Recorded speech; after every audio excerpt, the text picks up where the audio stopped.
हम लोग बायोलॉजी का चैप्टर 3 पढ़ रहे हैं और ये लास्ट टॉपिक है 3.7, इसका है पर्चुरेशन एंड लैक्टेशन। इसमें क्या हुआ, हिंदी में प्रसव और दुग्ध स्रवण। ये प्रोसेस जो हम लोग पढ़ रहे थे ह्यूमन रिप्रोडक्शन का, मानव में जनन का, उसमें सारी प्रक्रिया होने के बाद लास्ट में बच्चे का प्रसव होता है, बच्चा का डिलीवरी होता है और एक जीव से 2 जीव बन जाता है, माँ से बच्चा अलग हो जाता है। तो ये विधि जो है वो प्रसव कहलाता है। उसके बाद बच्चा तुरंत जो है अपना पोषण नहीं कर पाता है, अपना खा नहीं पाता है खाना, तो उसके लिए भगवान जो है उसके मदर में एक व्यवस्था कर दिया जाता है खाने का, उस व्यवस्था को लैक्टेशन कहते हैं। अभी हम लोग इसी को समझने का प्रयास करेंगे। तो जब बच्चा पेट में रहता है, जब तक रहता है, उसको कहा जाता है जेस्टेशन पीरियड, यानी गर्भावधि। गर्भावधि क्या हुआ, गर्भ की अवधि। जब तक गर्भ का टाइम है, जब तक बच्चा पेट में है, उसको जेस्टेशन पीरियड कहते हैं। ये वेरी करता है, अलग अलग जीवों में अलग अलग समय में होता है। किसी में 1 महीने का, किसी में 10 दिन, किसी में 2 महीना, किसी में साल भर, किसी में 2 साल भी अलग अलग जीवों में होता है। मानव में ये अप्रॉक्स जो है 9 मंथ होता है, 9 से 10 महीना के बीच में होता है। तो average duration of human pregnancy, human का जो प्रेगनेंसी का एवरेज ड्यूरेशन है वो 9 मंथ है, 9 से 10 मंथ है, अप्रॉक्स 9 मंथ है। 9 कंप्लीट होता ही है। कभी कभी जो है वो इमेच्योर डेवलपमेंट भी होता है, बच्चा जो है पूरी तरह से डेवलप होने में 9 महीना लगाता है, लेकिन कभी कभी जो है वो किसी रेयर केस में या चाहे कुछ बीमारी के कारण वो टाइम से पहले भी डिलीवरी हो जाता है, तो उस बच्चे में पूरी तरह से विकास हुआ नहीं रहता है। कभी कभी बच्चा अपंग हो जाता है, उसका कुछ हाथ नहीं बना रहता है सही से, कुछ नहीं रहता है, कुछ ना कुछ उसमें कमी रह जाता है। तो सबसे अच्छा जो तरीका है कि अगर वो टाइम पर जन्म हो तो वो बच्चा स्वस्थ होता है। तो जेस्टेशन पीरियड जो है वो क्या है, वो प्रेगनेंसी का टाइम है, ड्यूरेशन ऑफ प्रेगनेंसी है। उसके बाद जो देखते हैं पर्चुरेशन, जब बच्चा बाहर निकला तो इस विधि को कहते हैं शिशु जन्म, शिशु का जन्म होना या प्रसव होना। पर्चुरेशन क्या है, it is the process of delivery, delivery का प्रोसेस है। जैसे हम लोग कोई सामान मंगाते हैं तो एक नया सामान बनता है ना, उसी तरह कुछ नया जीव आ जाता है और एक्सपल्सन किया जाता है, उसको धकेला जाता है बाहर। किसको, ऑफ फीटस। फीटस मतलब हो गया एम्ब्रायो, जो चाइल्ड है, तो चाइल्ड बर्थ कहलाता है। पर्चुरेशन को भी चाइल्ड बर्थ भी कह सकते हैं।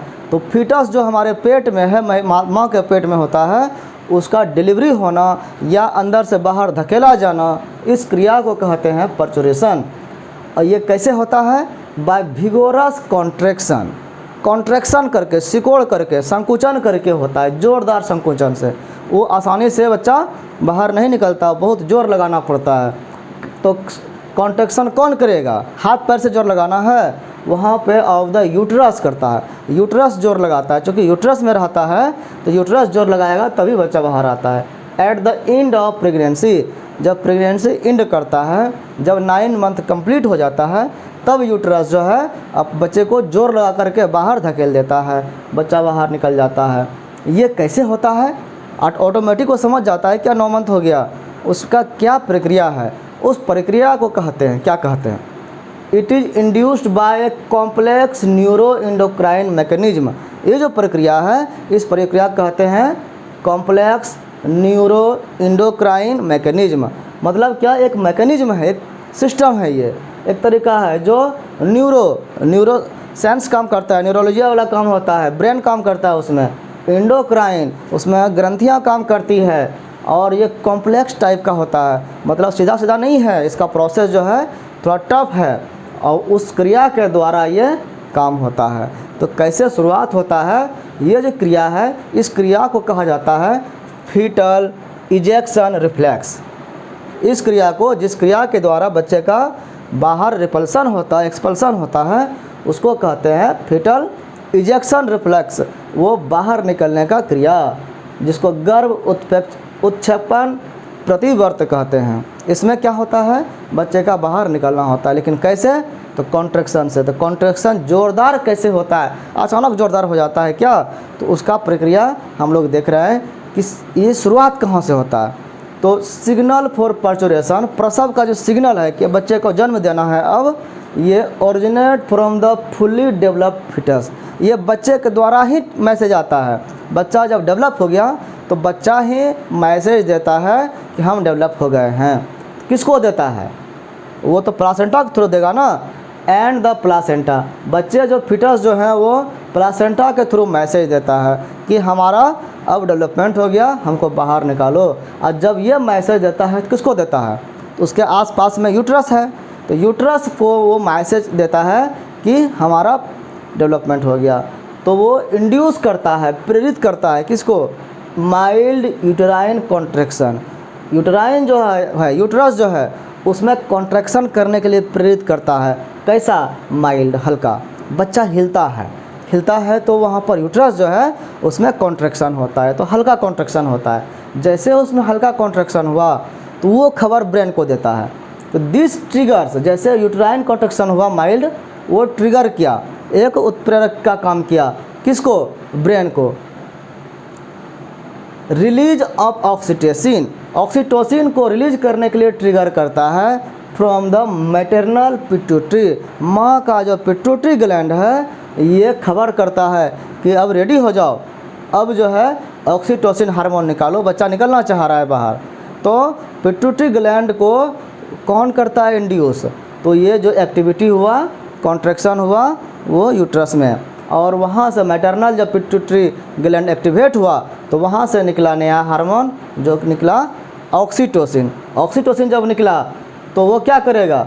Oxytocin acts on uterine muscles, वो फिर उसी यूट्रस पर आएगा और उस मसल्स पर जोर से काम करेगा, वो जोरदार काम करेगा। कॉजेज स्ट्रॉन्गर यूट्राइन कॉन्ट्रैक्शन, तब जो पहले जितना कॉन्ट्रैक्शन हुआ यूट्रस में उससे ज़्यादा और उसमें कॉन्ट्रैक्शन हुआ, मतलब सिकुड़न होगा, वो और जोर लगाएगा। अब और जोर लगाएगा which in turn further secretion of oxytocin. अब वो जब फिर जोर लगाएगा तो वो खबर फिर ब्रेन को देगा कि थोड़ा और जोर लगाओ और दो ऑक्सीटोसिन। ऑक्सीटोसिन एक तरह से वो बूस्टर है, एक तरह से ऐसा मेडिसिन है जो कॉन्ट्रैक्शन को और बूस्ट करेगा, मजबूती से उसको मैसेज देने के लिए कहेगा कि हमको और थोड़ा एनर्जी दो। तो यहाँ फीटल जो है इन्फॉर्मेशन दिया कि हल्का सिकुड़न करके ब्रेन को, ये दिया ऑक्सीटोसिन, कॉन्ट्रैक्शन किया, बच्चा हुआ नहीं हुआ, ये कहता अभी नहीं हो पाया और जोर लगाओ, तो ये फिर ब्रेन को खबर देता है, तो फिर यहाँ से ऑक्सीटोसिन निकलता है।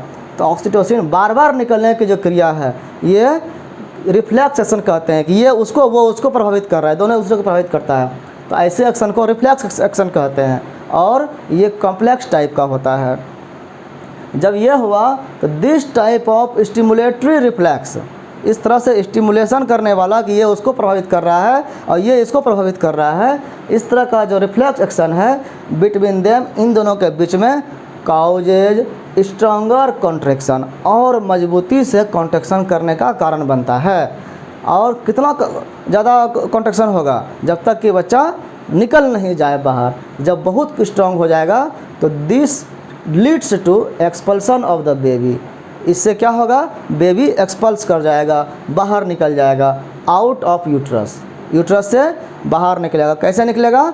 Through the birth canal. Birth canal जो भेजाना है उधर से वो जनन नाल से बाहर निकल जाएगा बच्चा। जब बाहर निकल जाएगा तो फिर ऑक्सीटोसिन का काम हो गया, फिर उसमें कॉन्ट्रैक्शन नहीं होगा। तब क्या होगा? एक छोटा सा काम रह जाता है। जैसे बच्चे का जन्म हुआ आफ्टर इन्फेंट, इन्फेंट मतलब भी बच्चा ही हुआ, बच्चा जब बाहर निकल गया तब वो एम्ब्रायो फिटस ये सब नहीं रहा, अब वो इन्फेंट बन गया। इन्फेंट जैसे ही बाहर निकला the placenta is also expelled out of the uterus, uterus से उसके साथ पीछे पीछे प्लासेंटा भी बाहर निकल जाता है। गर्भनाल जो होता है वो भी बाहर निकल जाता है, जो उसका थैली था ना चारों तरफ वो भी बाहर निकल जाता है जैसे ही बच्चा निकला। अब ये तो हो गया बहुत तरह का रिफ्लेक्स एक्शन है जिसके कारण प्रेगनेंसी में बच्चे को बाहर निकल आ जाता है। कभी कभी ऑक्सीटोसिन किसी के बॉडी में नहीं बनने लगता है, हम डॉक्टर के यहाँ जाते हैं तो वो इंजेक्शन देता है, कहा जाता है कि दर्द नहीं हो रहा है तो इंजेक्शन दो। कौन सा इंजेक्शन दो?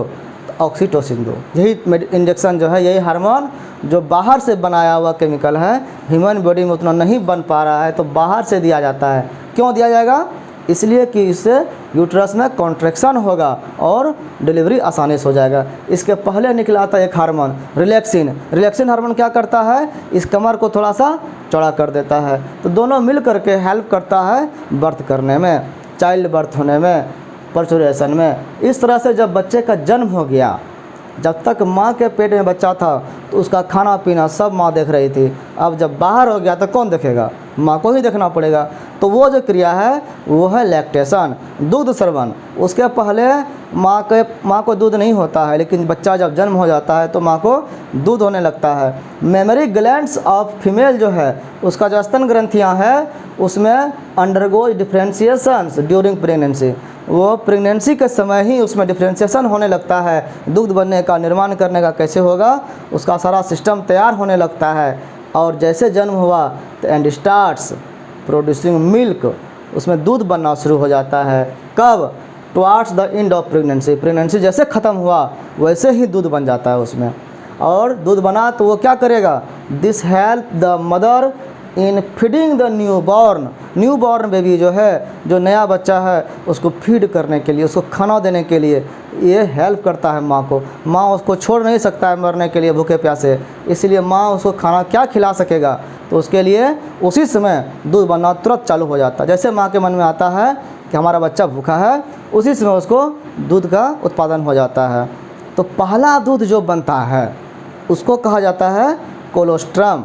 कोलोस्ट्रम जो है, जिसको प्रथम स्तन्य भी बोला जाता है, उसको खीस भी बोला जाता है, ये पहला दूध बहुत पावरफुल होता है, ये बच्चों को ज़रूर देना चाहिए। ये क्या है, द मिल्क, ये दूध ही है। Produced during the initial few days of lactation. दूध जैसे निकलना चालू हुआ तो कुछ समय तक, कुछ दिन तक, जो पहले दूध से शुरुआत जो हुआ, कुछ दिन तक वो कोलेस्ट्रम कहलाता है। बहुत गाढ़ा होता है ये। इसमें गाढ़ा होने का कारण क्या है, इसमें रहता है कंटेंस सेवरल एंटीबॉडीज। इसमें एंटीबॉडीज होता है, माँ के बॉडी में, माँ के ब्लड में जो एंटीबॉडीज है। एंटीबॉडीज क्या है, रोगों से लड़ने की क्षमता, जो एंटीबॉडीज है वो एंटीबॉडीज उस दूध में रहता है। और दूध को जब बच्चा पीता है तो बच्चों में जन्म के साथ ही रोग से लड़ने का क्षमता हो जाता है। रोग से लड़ने का क्षमता अगर रहेगा तो उसको कोई रोग जल्दी नहीं होगा, तो बच्चा कैसा रहेगा, स्वस्थ रहेगा। तो इसीलिए दूध ज़रूर पिलाना चाहिए।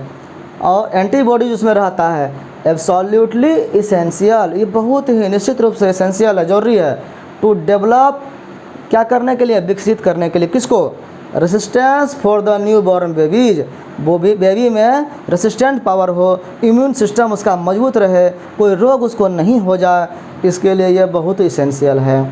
फॉर हेल्दी बेबी, बेबी स्वस्थ रहे, इसके लिए ब्रेस्ट फीडिंग, दूध पिलाने का कार्य जो है ड्यूरिंग द इनिशियल पीरियड, शुरुआती दिनों में, ऑफ इन्फेंट, बच्चों के शुरुआती दिनों में, फॉर ग्रोथ के लिए is recommended by doctor. Doctor भी इसको रिकमेंड करता है कि बच्चे के शुरुआती दिनों में कम से कम माँ को ज़रूर दूध पिलाना चाहिए बच्चे को, ताकि बच्चा स्वस्थ रह सके।